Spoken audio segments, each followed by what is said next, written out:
اگر کوئی آپ کی فکر کرتا ہے تو اس کی قدر کرو، کیونکہ دنیا میں تماشائی زیادہ اور فکر کرنے والے بہت کم ہوتے ہیں۔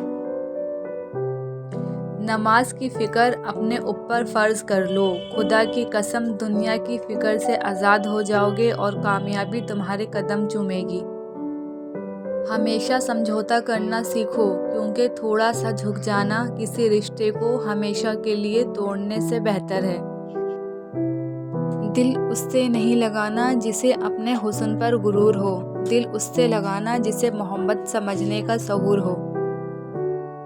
جب کوئی دل دکھائے تو چپ رہنا چاہیے، کیونکہ جنہیں ہم جواب نہیں دیتے انہیں وقت جواب دیتا ہے۔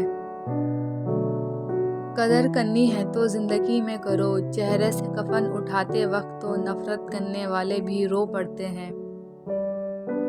دولت کی اصل خوبی یہ ہے کہ وہ انسان کے پاس ہمیشہ نہیں رہتی، اور اگر رہ جائے تو انسان نہیں رہتا۔